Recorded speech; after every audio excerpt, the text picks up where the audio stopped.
I take seriously my responsibilities as this board when it comes to elections. I think your counsel will tell you the provision under which they proceed, 2938.1, there is no case law. That's a little bit of a problem here. I think the best course of action is to let the court deal with this first. And you have plenty of time.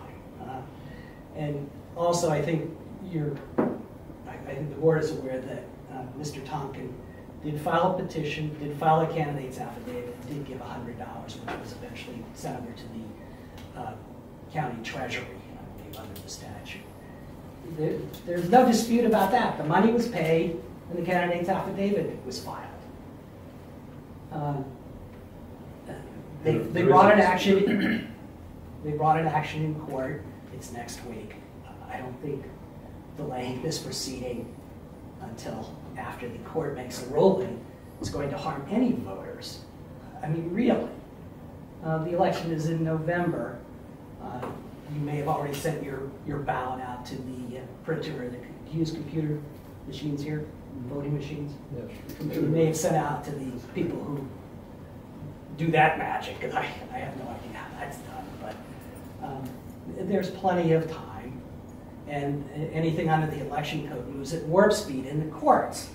There are 10-day appeal rights. So the time argument really is a red herring. There's plenty of time to deal with this through the court system, and I think you should let the Pike County Court of Common Pleas hear this matter totally next week and be guided accordingly. Thank you, Your Honor. If I can, there is a dispute as to payment. We all know, and this board acts in that if you're running for magistrate in this county, you pay two fees. You pay for the Democratic ticket, and you pay for the Republican ticket if you want to run on both ballots. If you do not want to run on both ballots, pick one, pay one. And you know what? You know what the election code says? You're only on what you've paid for. And you know what it says on a write-in? You're only on if you pay it. There are two different items, and the election code is explicit on this, and that's why it says there's a vacancy. And there is a harm by waiting. The military ballots have to go. This is a whole process. All of these items are followed with time, and that causes an expense. Why would Pike County want to go through an expense? Because you say, well, let's wait. Well, then we'll wait for the court, and we'll wait for an appeal period, we'll wait for all of this, and then you're reprinting and everything else, and then the military ballots are gone, and then you're going to come back with those. That's not it. You take a job, you do the job.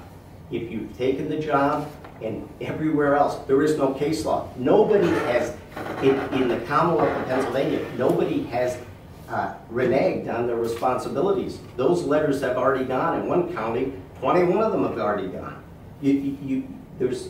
There's a reason that this delay doesn't happen, because there's a calendar that goes forward. You publish the calendar. You stick by the calendar. You've adopted those dates, and except for the military ballots, which was state dictated. That's what comes forward, and that's why you don't wait. It's just not what you do. Now, I do have a procedural question. You're going into executive session. I assume you're going to come back out of